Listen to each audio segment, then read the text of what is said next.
Alright, what's up guys, Tactics here with my reaction to the Nintendo June Direct. There are a few games that I want to go over that are either a hit or a miss for me here. Granted, I won't be talking about every single game that was shown, mainly just the ones that I enjoyed seeing, and some that were kinda like, oh, what the hell is this, Nintendo? You know, mainly just to kinda weed out all the negativity. Because there's definitely something here for everybody. So if you guys enjoy this kind of content, be sure to like that video. It really does help me out a lot. And with that, let's kick things off with a banger, starting with Mario and Luigi Brothership. Now I know a lot of people from the series has been really hoping for a new Mario and Luigi game to come out, especially after the company behind the series was pretty much vaporized off the face of the earth. So it's really good to see it come back with a new coat of paint, and yeah, it looks just as good as I remember it being. I can't wait to get this game myself. It looks fantastic. I hope that there's as much witty banter and funny dialogue as there was in the other ones. So yeah, can't wait to pick this game up when it comes out on November the 7th. Next on the list, we've got the Nintendo World Championship NES Editions games collections. And I mean, there's a ton of games on here where people can basically just speed run. You know, this is definitely a game for the speed runners. And honestly, I don't have anything bad to say about it. I think it definitely appeals to a certain type of audience. The kinds that like to just, you know, fly through games and beat them as fast as humanly possible to get that world record. So, I mean, yeah, there's really nothing terrible to say about it. I think it's good. Now, next on the list, we've got Fantasian Neo Dimension. Now, this is another one of those Square Enix games where it just feels like they kind of just throw something random at the Switch. And, you know, the art style definitely sort of gives off that same style as, like, what's it called again? Like Harvestella. Like, it gives off the same vibe as Harvestella, but it's the gameplay and mechanics are definitely not the same. In fact, it's basically kind of like where you're lining up your attacks to kind of take out as many enemies as you can, and you know, probably the quicker you can kill your enemies, the more, you know, the better the rewards for the battle you'll get, probably something like along that line. Either way, it looks pretty decent. I can't really complain about it. It's another RPG. It looks fun, looks great. Probably try it out. We didn't get much of a release date, but we did get a release window of it being, I think, the holidays. It should be coming out around holiday season time. So yeah, looking forward to seeing how that game turns out. Now, these next couple of games are going to be kind of strange for me. Like, the next one being the Nintendo Switch sports game, where we're getting a basketball minigame added to it. And I'm just like, just basketball? Like, I don't know. Something about this one just came out of left field. Like, why was this not on the game from the beginning, like from launch? So I don't know, this is one of those like, what the hell, Nintendo, what is this kind of situations. Like, yeah, it's weird. And then we've got Mio Memories in Orbit, and all I can really say about this game is just where is Silksong? Like, this definitely gives off sort of like that Hollow Knight vibe. So I'm just like, where? I guess it's just here to tie in until we get Silksong, but we still haven't gotten anything from that game. But I don't know, it looks interesting. The gameplay seems very, very similar to the Hollow Knight series, so I mean, that's saying something. So I guess we'll just have to wait and see how this game turns out. So yeah, next on the list we have Formagia, the tomato, whatever.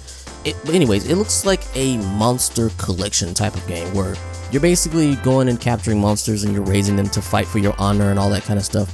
And then there's even like this like mechanic where you can grow the monsters from plants, and yeah, so I guess there's sort of like a life sim sort of built into the game as well, where you're, you know, maybe you can farming and talking to the locals and stuff like that, sort of like a Harvest Moon sort of thing, maybe, who knows.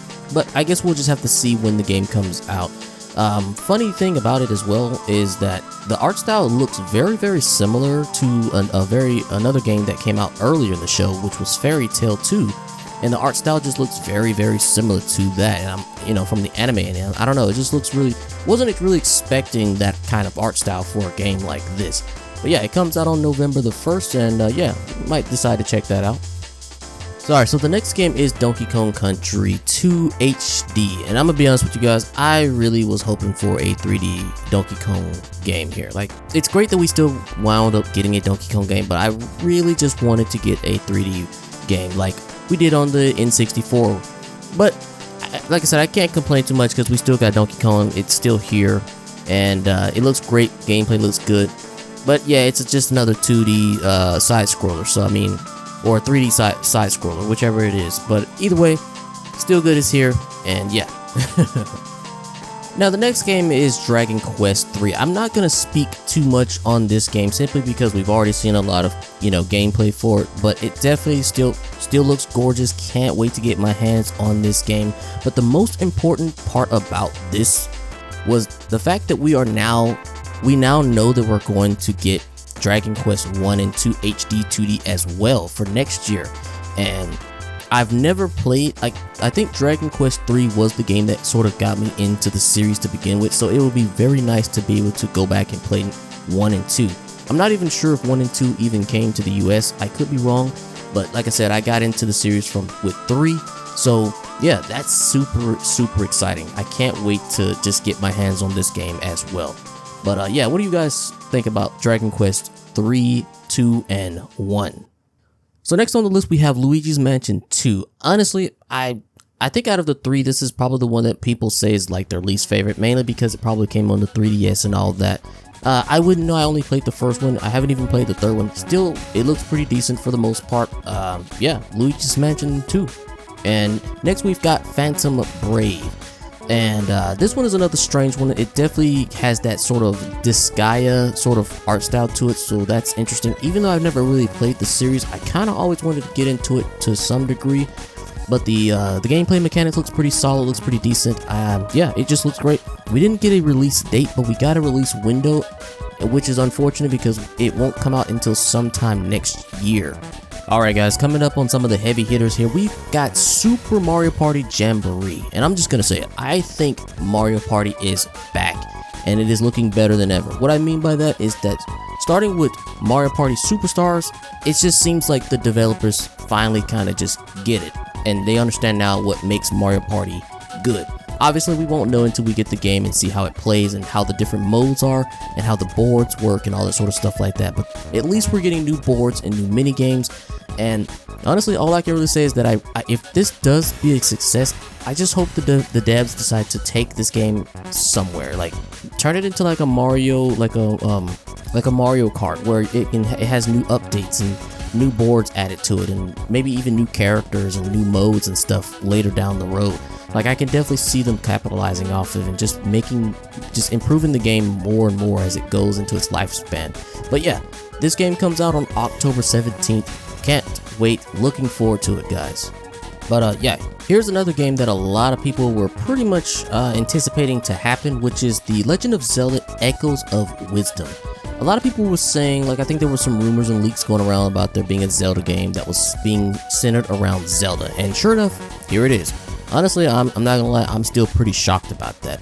But yes, the echo mechanic and how you can like create different sort of like copies of items and stuff that you make, it looks pretty cool. I'm not gonna lie, it looks like it's gonna be more on the like puzzle solvey sort of aspect of it, especially since you're playing as Zelda. I mean, hence the name Wisdom and all that. The art style still has that sort of like really cartoonish looking toy box sort of art style to it. But you know, some people love it, hate it, it doesn't really matter. I think it still looks pretty decent. I'm definitely gonna try the game out because I love Zelda. And yeah, I guess with this also coming out, that probably means that there will be no Wind Waker and Twilight HD, because I mean, at this point, since we didn't see it at this direct, I don't think we're going to see it in the Switch 1's lifespan at this point. But yeah, this game comes out on September 26th, which is pretty early, so that's really good to see. Alright, moving on, guys, we have a few games after Zelda that were, I don't know, things kind of just start to fall off a little bit after this. Like, we've got games sort of like Just Dance, and I mean, I'm not really into this kind of game. I'm sure there's an audience out there for this game, since there's so many games like it that keeps coming out. Then we've got the Horizon Lego game. People were flipping their about this game when it first came out, saying, oh, Halo is coming to the Switch, oh my god. And you know, it's just like a Lego game.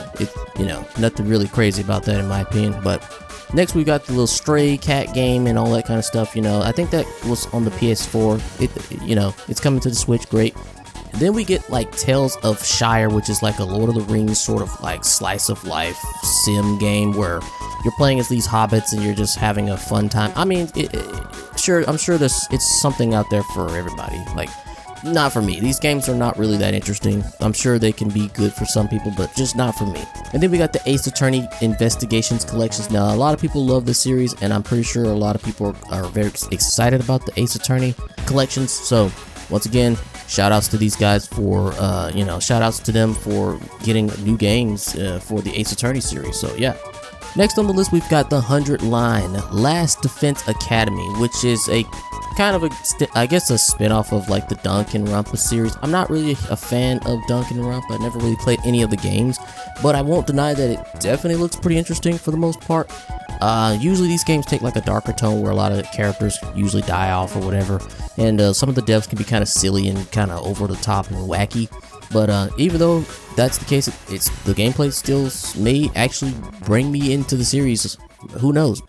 Yeah, but it comes out next year, 2025. I might see how it plays when the game comes out. Now, this next game I really gotta say piqued my interest, being Romancing Saga 2: Revenge of the Seven.